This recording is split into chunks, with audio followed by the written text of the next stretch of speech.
Olá pessoal, aqui é Alexandre Pierini do Caderno de Resenhas.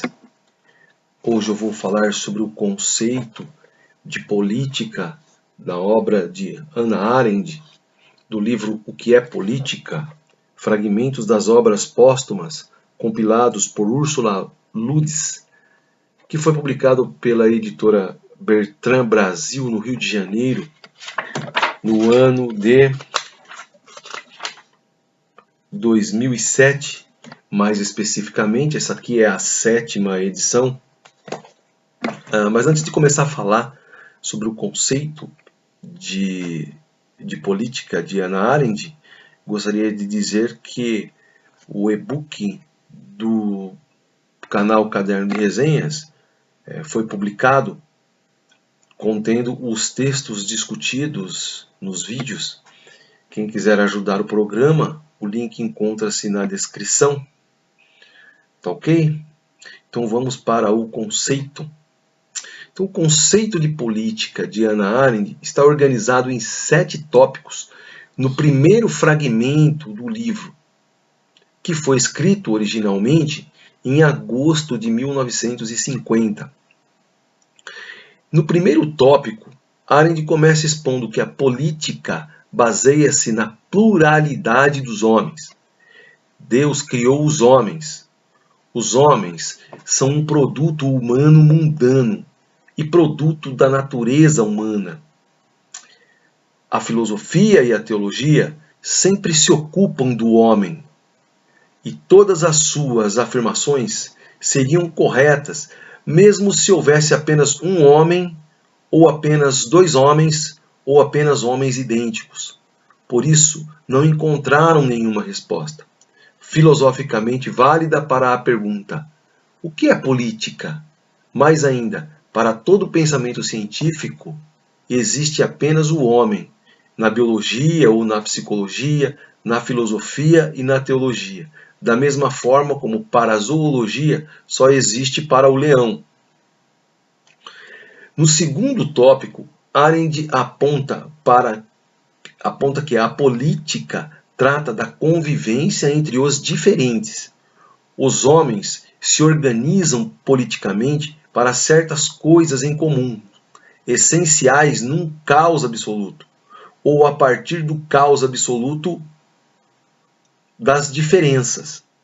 Enquanto os homens organizam corpos políticos sobre a família, em cujo quadro familiar se entendem, o parentesco significa, em diversos graus, por um lado, aquilo que pode ligar os mais diferentes e, por outro, aquilo pelo qual formas individuais semelhantes podem separar-se de novo uma das outras e umas contra as outras.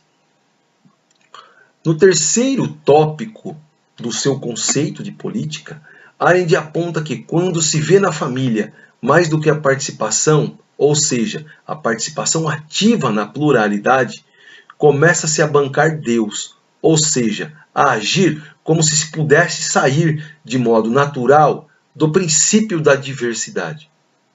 Ao invés de se gerar um homem, tenta-se criar o homem na imagem de si mesmo. Nesse sentido, sob o ponto de vista prático-político, a família ganha sua importância inquestionável, porque o mundo assim está organizado. Porque nele não há nenhum abrigo para o indivíduo, vale dizer para os mais diferentes. As famílias são fundadas como abrigos e castelos sólidos num mundo inóspito e estranho, no qual precisa-se ter parentesco. Esse desejo leva à perversão fundamental da coisa política, porque anula a qualidade básica da pluralidade ou a perde através da introdução do conceito de parentesco. No quarto tópico, Arendt escreve que o homem, tal como a filosofia e a teologia o conhecem, existe ou se realiza na política apenas no tocante aos direitos iguais que os mais diferentes garantem a si próprios, exatamente na garantia e concessão voluntária de uma reivindicação juridicamente equânime. Reconhece-se de que a pluralidade dos homens, os quais devem a si mesmos sua pluralidade, atribui sua existência à criação do homem. No quinto tópico, Arendt diz que a filosofia tem duas boas razões para não se limitar a apenas encontrar o lugar onde surge a política. A primeira é o zoom politikon, como se houvesse algo político que pertencesse à sua essência, conceito que não procede. O homem é apolítico. A política surge no entre homens, portanto, fora dos homens. Por conseguinte, não existe nenhuma substância política original. A política surge no intraespaço e se estabelece como relação.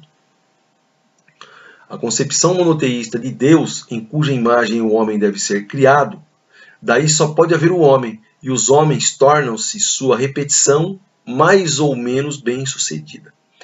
O homem criado à imagem da solidão de Deus serve de base para a guerra natural entre todos, conforme afirma Hobbes. Arendt aponta que a solução ocidental dessa impossibilidade da política dentro do mito ocidental da criação é a transformação da política pela história. No sexto tópico, Arendt aponta que só existe liberdade no âmbito particular do conceito da intrapolítica. Nós nos salvamos dessa liberdade justo na necessidade da história. Para Arendt, isso é um absurdo abominável. No sétimo e último tópico, Arendt diz que a política se organiza de antemão nas adversidades absolutas, de acordo com uma igualdade relativa, e em contrapartida às diferenças relativas.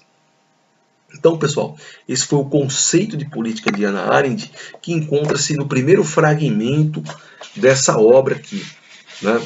Mais especificamente, esse conceito, nessa edição, vai da página 21 até a página 24.